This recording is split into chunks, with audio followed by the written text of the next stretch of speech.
Ein Wohnmobil mit einer leeren Starterbatterie mit Hilfe einer Powerstation und einem Startkabel fremdstarten. Funktioniert das Ganze? Das will ich mir heute in diesem Video anschauen mit ganz viel weiteren Tipps und Tricks zu diesem Thema Fremdstarten. Gerade im Winter ein wichtiges Thema. Wenn dich das auch interessiert, dann würde ich sagen, bleib sehr gerne dran.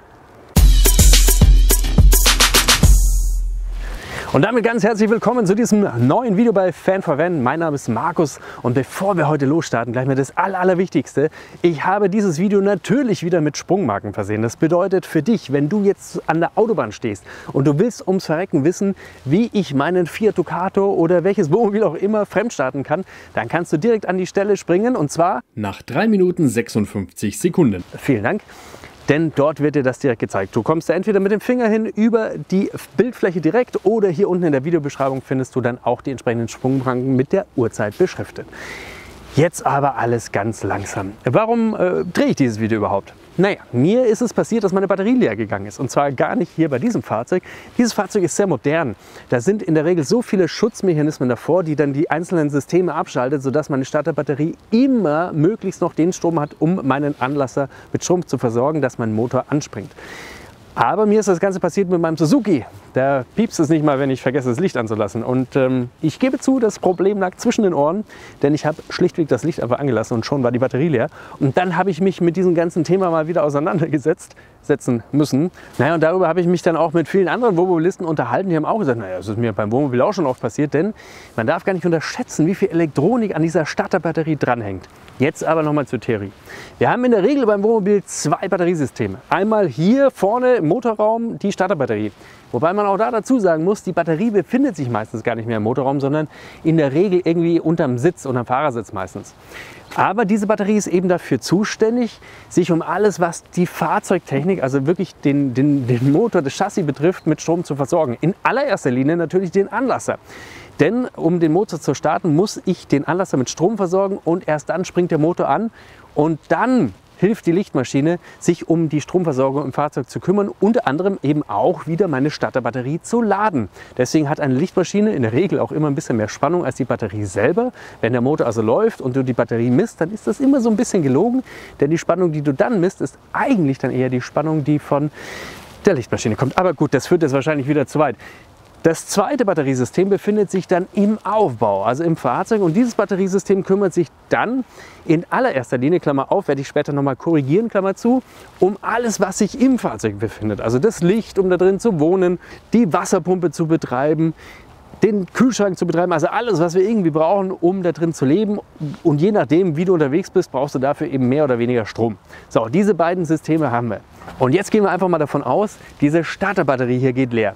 Gerade im Winter kann das mal schnell passieren, denn wenn Verbraucher dran sind, wenn es kälter wird, dann ist die Batterie auch nicht mehr so leistungsfähig. Und das ist genau der entscheidende Punkt.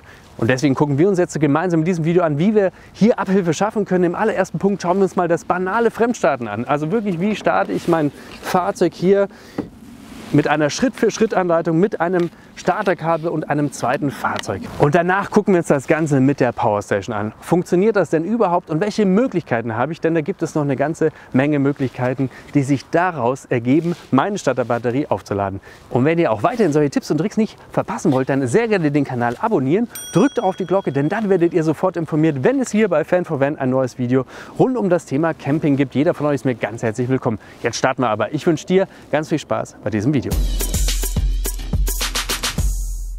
Versuchen wir das Fremdstarten erstmal mit einem zweiten Fahrzeug und einem damit notwendigen Überbrückungskabel. Und das ist schon mal das Allerwichtigste. Das sollte um die 3 Meter sein, denn man kann nicht immer so optimal aneinander stehen wie hier zum Beispiel. Manchmal steht man nebeneinander, deswegen machen 3 Meter schon Sinn. Dann brauchst du aber auch einen entsprechenden Niederquerschnitt des Kabels, denn ist das Kabel zu dünn, denn hier fließen sehr hohe Ströme durch, dann kann es dazu führen, dass das einfach durchbrennt und dass dir das dann am Schluss noch anfängt, alles abzufackeln. Das wollen wir auf gar keinen Fall. Das klingt immer so theoretisch und hin und her. Fragt mal meinen Kumpel, was dem in Italien an der Autobahn passiert ist. So, aber das ist wieder ein anderes Thema. Wir sind ganz froh, dass alles heile geblieben ist und dass er gesund zurückgekommen ist. Und das ist auch so ein Grund, warum ich dieses Video drehen möchte. Also deswegen ganz liebe Grüße an dich. Jetzt passt auf, ich habe hier ein Kabel mit 35 Quadratmillimeter Querschnitt und ich finde, darunter sollten wir auch überhaupt nicht weiterreden. Alles drüber ist okay. LKW-Fahrer haben da meistens so 50er Querschnitte dabei, aber mit 35 solltet ihr klarkommen. Dann braucht ihr natürlich noch ein zweites Fahrzeug. Das mache ich jetzt beispielsweise einfach mal alles mit meinem Suzuki. Jetzt sagt man, boah, ein Benzinmotor und dann willst du einen Diesel damit fremdstarten, das wird ja gar nicht funktionieren. Das hat damit erstmal nichts zu tun. Es ist schon richtig, dass ein Benzinmotor im Vergleich zu einem Dieselmotor, also zum vergleichbaren Dieselmotor, weniger Anlassstrom braucht, als wir das beim Dieselmotor brauchen. Darauf muss man eben achten, aber es hat noch mit ganz vielen anderen Faktoren zu tun. Zum Beispiel, wie groß ist der Hubraum von dem Fahrzeug, das ich anlassen möchte, also von dem Nehmerfahrzeug. Umso größer der Hubraum, umso mehr Anlassstrom brauche ich. Also es hat wieder mit mehreren Faktoren zu tun. Ihr müsst einfach darauf achten. Jetzt kommen wir aber zum Anbinden der Kabel. Und da legen wir als erstes das rote Kabel an und das rote ist immer für Plus. Rot ist Plus. Und wir fangen mit dem roten Kabel an. Und ich beginne hier erstmal bei meinem Geberfahrzeug. So, und wenn ich das dann gemacht habe, dann gehe ich hier rüber zu meinem Nehmerfahrzeug. Und das ist jetzt wieder bei jedem Fahrzeug anders. Ich habe es ja vorher eingangs schon erwähnt. Die Starterbatterie ist ja meistens gar nicht mehr hier im Motorraum. Dennoch finden wir hier oft die Anknüpfungspunkte für meine Kabel. Denn das wäre ein Wahnsinn, wenn ich da erst den Fahrersitz zu ausbauen müsste oder wie auch immer.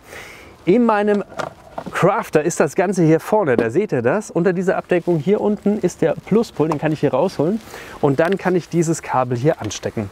Und bei dem Fiat Ducato zum Beispiel ist das an einer ähnlichen Position. Das ist auch vorne auf der Fahrerseite und da klappt man auch so eine kleine Klappe auf und dann kommt man direkt an den Pluspol ran und da schließe ich dann eben erstmal dieses Kabel an.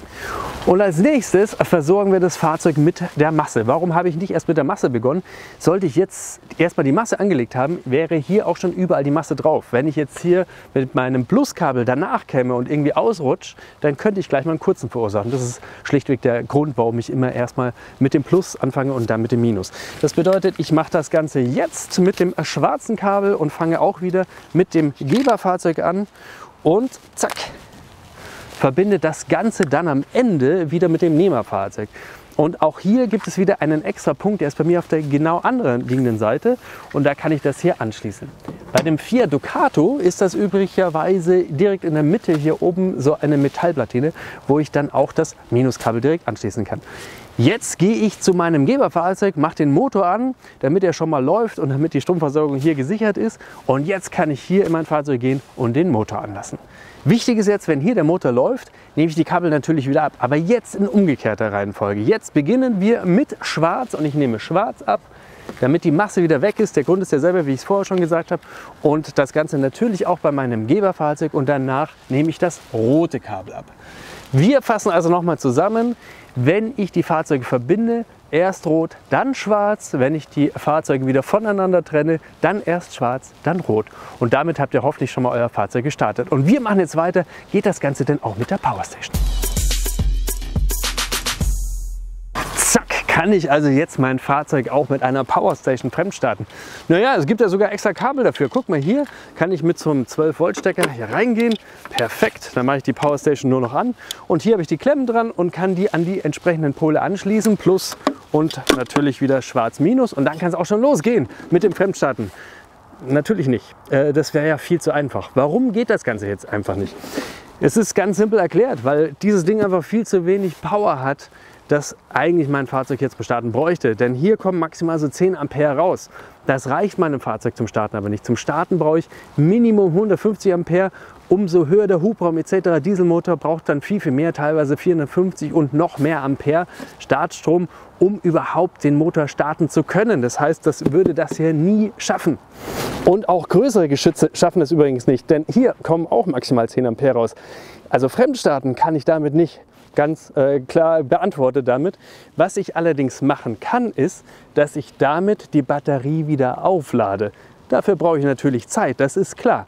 Aber das funktioniert. Und dafür gibt es eben unterschiedliche Stecker und die zeige ich euch jetzt. Einmal ist es dieser hier, wo ich dann direkt an die Pole mit den Klemmen rangehe und dann brauche ich halt Zeit, um das Ganze zu laden.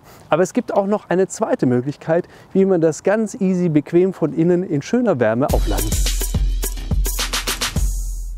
So, und wir Camper haben ja meistens noch einen weiteren Vorteil, das ist Landstrom, und zwar der Anschluss dazu. Denn oft gibt es Systeme, dass ich hier Landstrom anschließen kann. Mein Aufbausystem ist dann mit der Starterbatterie verbunden und kann damit meine Starterbatterie auch immer mit dem entsprechenden Landstrom bzw. Ladestrom versorgen.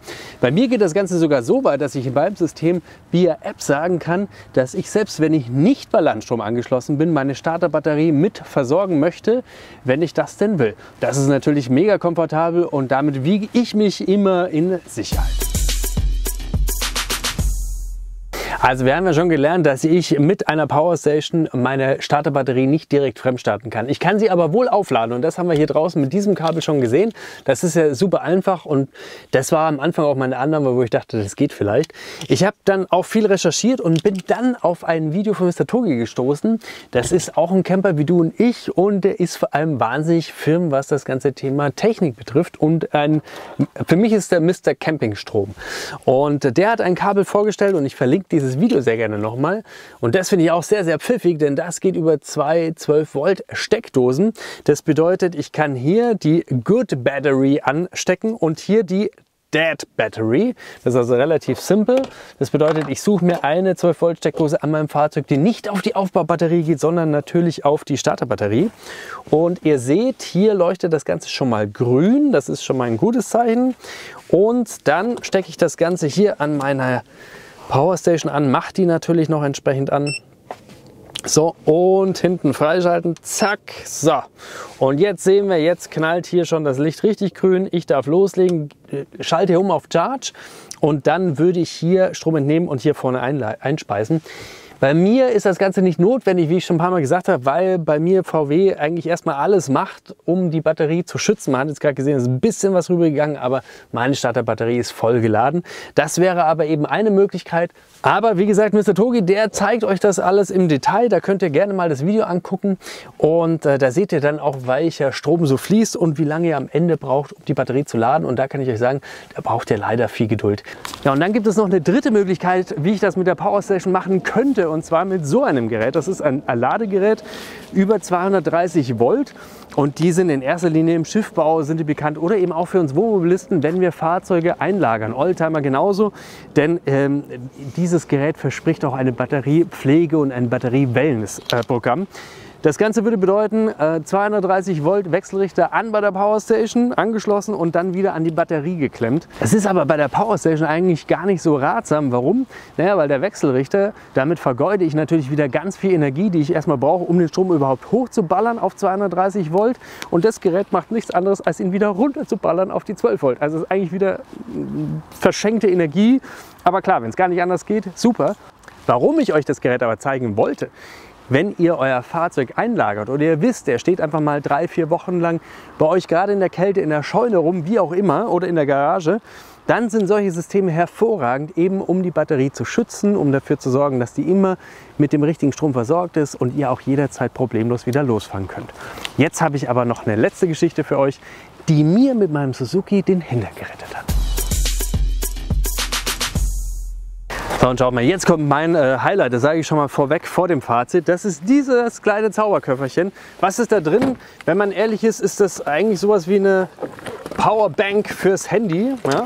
Nur ein bisschen größer. Ich kann da sogar mein Handy dran anschließen. Und da drin ist also ein Akku und der liefert so viel Strom, dass ich meine Batterie damit versorgen kann und mein Fahrzeug direkt sofort starten kann. Und das Ganze funktioniert auch wieder denkbar einfach. Das allererste, was ich mache, da gibt es verschiedene Hersteller, ich verlinke euch da natürlich auch einige drunter nochmal in der Videobeschreibung.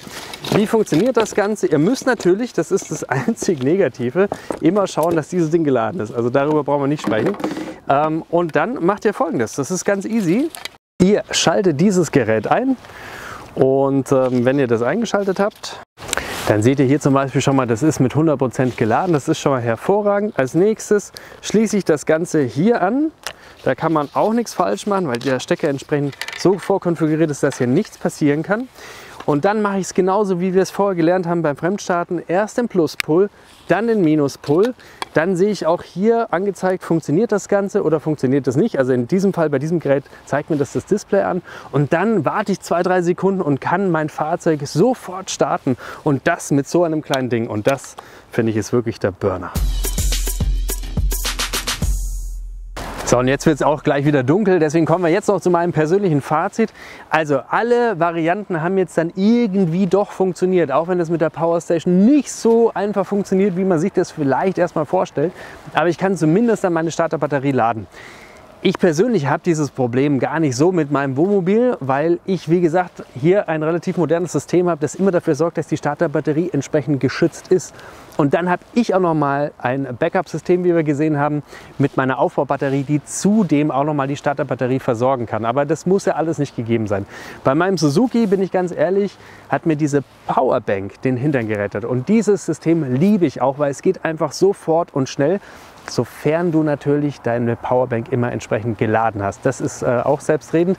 Du investierst definitiv mal 100 Euronen oder mehr oder ein bisschen weniger. Also gibt es verschiedene Systeme und müsst ihr halt auch gucken, was ihr braucht, welche Starterbatterie ihr habt, damit diese Powerbank das auch entsprechend schaffen kann. Und dann geht es auch schon los. Und das dauert nicht lang, das ist in 3-4 Sekunden erledigt.